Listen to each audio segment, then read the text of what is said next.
Hi friends, എല്ലാവർക്കും ടെക്ബിറ്റ്സ് പ്രോജക്ട്സിൻ്റെ Python ട്യൂട്ടോറിയലിലേക്ക് സ്വാഗതം. ഇന്ന് നമ്മൾ പൈത്തൻ്റെ വളരെ ബേസിക്സ് ആയിട്ടുള്ള കാര്യങ്ങളാണ് പഠിക്കാൻ പോകുന്നത്.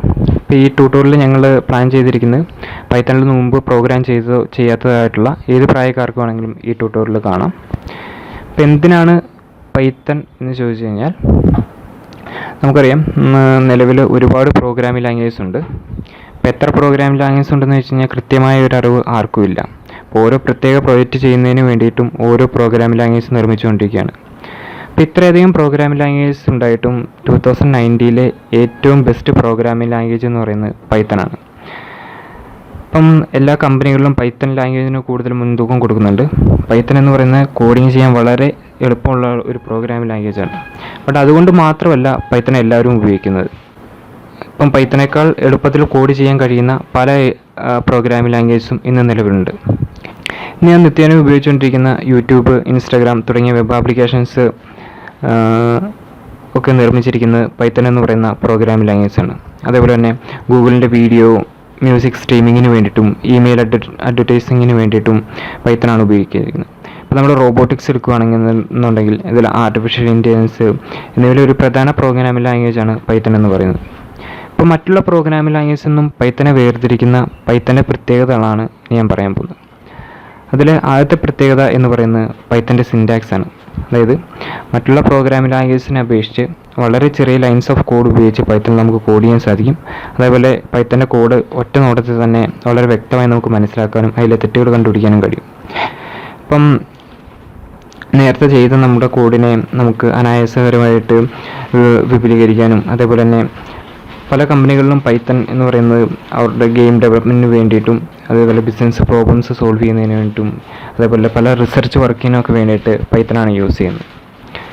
പിന്നെ പൈത്തൺ ഏറ്റവും കൂടുതൽ ആൾക്കാർ ഉപയോഗിക്കാനുള്ള മറ്റൊരു കാരണം എന്ന് പറയുന്നത് പൈത്തൻ്റെ കമ്മ്യൂണിറ്റിയാണ്. അതായത് ഇപ്പോൾ നമ്മൾ പൈത്തൺ പ്രോഗ്രാമിംഗ് ലാംഗ്വേജ് സംബന്ധിച്ച് ഇതിൽ കൂടുതൽ ആൾക്കാർ എന്ന് പറയുന്നത് വളരെ അനുഭവസമ്പന്നരായിട്ടുള്ള ആൾക്കാരല്ല. അപ്പോൾ നമുക്ക് പല പ്രോബ്ലംസും ഇപ്പോൾ റിസർച്ച് വർക്കിലൊക്കെ ചെയ്യുമ്പോൾ നേരത്ത് പല പ്രോബ്ലംസ് ഉണ്ടാകുന്ന നേരത്ത് അപ്പോൾ അതിൽ തെറ്റ് കണ്ടുപിടിക്കുന്നതിനും അതിനെ സപ്പോർട്ടിങ്ങിന് വേണ്ടിയിട്ടും നല്ലൊരു കമ്മ്യൂണിറ്റി നമുക്ക് ആവശ്യമാണ്. അതായത് അപ്പോൾ ഇതിനെ റിസർച്ച് ചെയ്യുന്നതിനും ഇതിനെ സപ്പോർട്ട് ചെയ്യുന്നതിനും വേണ്ടിയിട്ട് വലിയൊരു കമ്മ്യൂണിറ്റിയും ഇതിന് ഉണ്ട് എന്നുള്ളതാണ് ഈ പൈത്തണെ ഏറ്റവും കൂടുതൽ ആൾക്കാർ ഉപയോഗിക്കാനുള്ള ഒരു കാരണം. പിന്നെ മറ്റൊരു കാരണം എന്ന് പറയുന്നത് പൈത്തൻ്റെ ഡേറ്റ സ്ട്രക്ചറാണ്. അതായത് ഇപ്പോൾ നമ്മൾ ആർട്ടിഫിഷ്യൽ ഇൻ്റലിജൻസ്, ഡേറ്റ സയൻസ് എന്നിവയൊക്കെ ടെക്നോളജിയൊക്കെ എടുത്ത് നോക്കുകയാണെന്നുണ്ടെങ്കിൽ കൂടുതൽ ആൾക്കാരും ഉപയോഗിക്കുന്ന ഈ AI-യിലൊക്കെ ഉപയോഗിക്കുന്ന ഒരു പ്രോഗ്രാമിംഗ് ലാംഗ്വേജാണ് ഈ പൈത്തൺ എന്ന് പറയുന്നത്. ഇതിനുള്ള പ്രധാന കാരണം പൈത്തൻ്റെ ഡേറ്റ സ്ട്രക്ചറാണ്. അതായത് വളരെ വലിയ ഒരുപക്ഷെ കോടിക്കണക്കിലുള്ള ഡേറ്റാസൊക്കെ ആയിരിക്കും നമുക്ക് മിനിറ്റുകൾക്കുള്ളിൽ പ്രോസസ്സ് ചെയ്യേണ്ടി വരിക.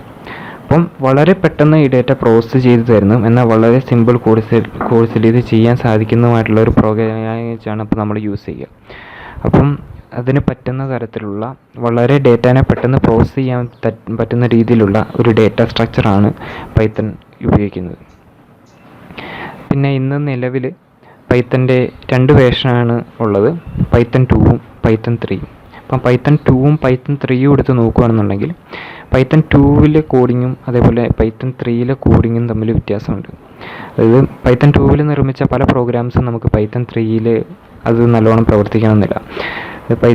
പൈത്തൻ്റെ ഏറ്റവും പുത്തൻ വേർഷനാണ് പൈത്തൺ 3 എന്ന് പറയുന്നത്. അപ്പോൾ നമ്മൾ ഈ ട്യൂട്ടോറിയൽ ഫുള്ളും ഫോളോ ചെയ്യുന്ന പൈത്തൺ 3 ഉപയോഗിച്ചിട്ടുള്ള കോഡിങ്ങാണ്. അതായത് ഇപ്പോൾ നമ്മൾ ആർട്ടിഫിഷ്യൽ ഇൻ്റലിജൻസ് അല്ലെങ്കിൽ ഡാറ്റ സയൻസ് ഒക്കെ എടുത്തു കഴിഞ്ഞാൽ അതിൽ നമ്മൾ പൈത്തൺ 2വിൽ നമുക്ക് ഈ AI-യുടെയൊക്കെ നമ്മൾ യൂസ് ചെയ്യുന്ന ടൂളാണ് ഈ ടെൻസർ ഫ്ലോ, അതേപോലെ കേറാസ്, പൈടോർച്ച്, അതേപോലെ കുറേ ഫ്രെയിംവർക്ക് ഡാറ്റ സയൻസ് ഡീപ്പ് ലേണിങ്ങിനൊക്കെ വേണ്ടിയിട്ടുണ്ട്. അപ്പോൾ നമ്മളത് പൈത്തൺ 2വിൽ കോഡ് ചെയ്ത ആ കോഡ് അതേപോലെ നമുക്ക് 3യിൽ റൺ ചെയ്യാൻ പറ്റില്ല. അപ്പോൾ അതിൻ്റെ ഓരോ പൈത്തൺ 2വിന് വേണ്ടിയിട്ടും പൈത്തൺ 3ന് വേണ്ടിയിട്ടും ഈ കോഡിങ് ചെയ്തതിൽ വ്യത്യാസമുണ്ട്. അപ്പോൾ നമ്മൾ ഈ ട്യൂട്ടോറിയൽ ഫുള്ള് നമ്മൾ കോഡ് ചെയ്യുന്ന പൈത്തൻ്റെ ഏറ്റവും ലേറ്റസ്റ്റ് പൈത്തൺ 3 ആയിരിക്കും. പൈത്തൺ 3.7 ആണ് ഇപ്പോൾ ഏറ്റവും ലേറ്റസ്റ്റ് വേർഷൻ 2019.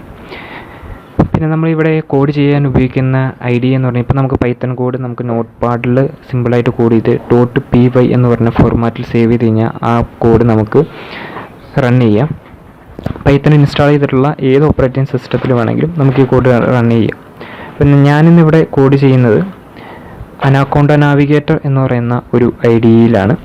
അതായത് ഇത് വളരെ എളുപ്പത്തിൽ നമുക്ക് കോഡ് ചെയ്യാൻ സാധിക്കുന്നു. അതായത് പിന്നെ നമുക്ക് വേണമെങ്കിൽ ഇതൊരു PDF രൂപത്തിലോ അല്ലെങ്കിൽ വെബ്സൈറ്റ് ആയിട്ടോ അങ്ങനെയൊക്കെ നമുക്ക് കൺവേർട്ട് ചെയ്യാനുള്ള ഒരു ഓപ്ഷനൊക്കെ ഈ അനാക്കോണ്ട നാവിഗേറ്ററിലുള്ള ജൂപ്പിറ്റർ എന്ന് പറയുന്ന ഐഡിയയിൽ നമുക്ക് പറ്റും. അപ്പോൾ ഞാനിപ്പോൾ ഇവിടെ ട്യൂട്ടോറിയൽ ഉണ്ടാക്കിയിരിക്കുന്നത് ആക്ച്വലി ജൂപ്പിറ്റർ നോട്ട്ബുക്ക് ഉപയോഗിച്ചുകൊണ്ടാണ്.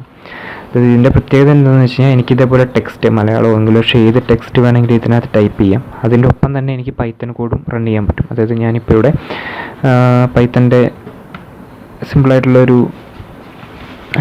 സ്റ്റേറ്റ്മെൻറ്റ് റൺ ചെയ്ത് കാണിച്ചു തരാം. ഇപ്പം ഞാനിവിടെ ഹലോ എന്ന് പറയുന്ന ഒരു വേർഡ് ഡിസ്പ്ലേ ചെയ്യാം. അതിനുള്ള കോഡാണ് എഴുതിച്ചിരിക്കുന്നത്, പ്രിൻറ്റ് ഹലോ. അത് കഴിഞ്ഞിട്ട് ഇത് റൺ ചെയ്ത് കഴിഞ്ഞാൽ എനിക്കിപ്പം ഈ കോഡും അതേപോലെ തന്നെ അതിൻ്റെ ഔട്ട്പുട്ടും ഇവിടെ തന്നെ കാണാൻ സാധിക്കും. അതേപോലെ എത്ര ലൈൻസ് ഓഫ് കോഡ് വേണമെങ്കിലും നമുക്ക് കോഡ് ചെയ്യാൻ സാധിക്കും. അപ്പം ഇങ്ങനെ ട്യൂട്ടോറിയലൊക്കെ ചെയ്യാൻ നേരത്തും അല്ലെങ്കിൽ ഇത് നല്ലൊരു ഐഡിയ ആണ് ഈ ജൂപ്പിറ്റർ എന്ന് പറയുന്നത്. അതുപോലെ തന്നെ പൈത്തൺ കോഡ് ചെയ്യാൻ സ്പൈഡർ അങ്ങനെ കുറേ ഐഡിയാസ് ഉണ്ട്.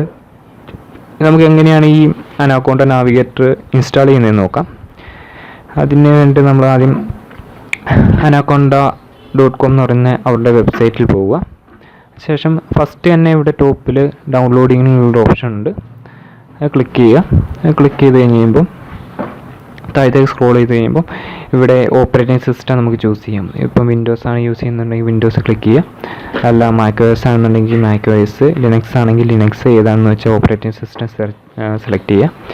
അതിനുശേഷം ഇപ്പം നമ്മൾ പൈത്തൺ 3.7 ആണ് യൂസ് ചെയ്യുന്നത്. അപ്പോൾ അതിന് വേണ്ടിയിട്ടുള്ള ഏത് ഇൻസ്റ്റാളറാണോ വേണ്ടത് അത് നിങ്ങൾ ഡൗൺലോഡ് ചെയ്യുക. ശേഷം അത് നമ്മൾ ഡൗൺലോഡ് ചെയ്ത് കഴിഞ്ഞ് ഇതേപോലെ ഒരു exe ഫയൽ ഡൗൺലോഡ് ആവും. അത് ഓപ്പൺ ചെയ്യുക. അതിനുശേഷം ഇൻസ്റ്റാൾ ചെയ്യുക. ഇൻസ്റ്റാൾ കൊടുത്തു കഴിയുമ്പം ഇതേപോലെ ഒരു വിൻഡോ വരും. ഇതിൽ നെക്സ്റ്റ് കൊടുക്കുക. അത് കഴിഞ്ഞ് ഇവിടെ terms and conditions license agreement കാണും, അത് എഗ്രി കൊടുക്കുക. അതിനുശേഷം ഇവിടെ എൻവറോൺമെൻറ്റ് പാത്ത് സെറ്റ് ചെയ്യാനായിട്ട് ചോദിക്കും. ഇത് ചെക്ക് ചെയ്യേണ്ട, ഇതൊന്നും ചെയ്യാതെ ഇൻസ്റ്റാൾ ബട്ടണിൽ ക്ലിക്ക് ചെയ്യുക. ഇൻസ്റ്റാൾ ബട്ടണിൽ ക്ലിക്ക് ചെയ്ത് കഴിഞ്ഞാൽ കുറച്ച് ടൈം പിടിക്കും ഇത് ഇൻസ്റ്റാൾ ആവാൻ. ഇത് ഇൻസ്റ്റാളായി കഴിഞ്ഞ് ഇത് ഓപ്പണായി വരത്തില്ല. ഇൻസ്റ്റാളേഷൻ കഴിഞ്ഞ് കഴിയുമ്പോൾ നമ്മുടെ സ്റ്റാർട്ട് മെനുവിൽ സെർച്ച് ചെയ്യാൻ നേരത്ത് ഇവിടെ അനാക്കോണ്ട പ്രോംപ്റ്റ് എന്ന് എഴുതി കാണിക്കും. അനാക്കോണ്ട എന്ന് സെർച്ച് ചെയ്യുകയാണെന്നുണ്ടെങ്കിൽ ഇതേപോലെ അനാക്കോണ്ട നാവിഗേറ്റർ എന്ന് പറയുന്നുള്ള ഒരു ഓപ്ഷനും കാണും. അപ്പോൾ ഈ അനാക്കോണ്ട നാവിഗേറ്ററിൽ ക്ലിക്ക് ചെയ്യുക. അപ്പോൾ അനാക്കോണ്ട ഓപ്പൺ ആക്കി കഴിഞ്ഞ് കഴിയുമ്പോൾ ഇതേപോലെയുള്ളൊരു വിൻഡോ ആയിരിക്കും വരിക. ഇപ്പോൾ ഇതിനകത്ത് നമ്മൾ ഫസ്റ്റ് തുറന്നു കഴിയുമ്പം തന്നെ ബേസ് എന്ന് പറയുന്ന ഒരു എൻവിറോൺമെൻറ്റിലായിരിക്കും വരിക.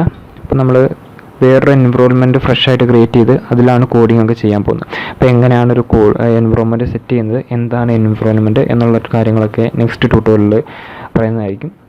അപ്പം ഈ ട്യൂട്ടോറിയലും കൊണ്ട് ഞാൻ ഉദ്ദേശിച്ചത് എങ്ങനെ ഒരു IDE സെറ്റ് ചെയ്യാം, പൈത്തൻ്റെ കുറച്ച് ബേസിക്സ് കാര്യങ്ങൾ ഇതൊക്കെയാണ് ഉദ്ദേശിച്ചത്. ലൈക്ക് ചെയ്യുക, സബ്സ്ക്രൈബ് ചെയ്യുക, ഷെയർ ചെയ്യുക. Thanks for watching this video.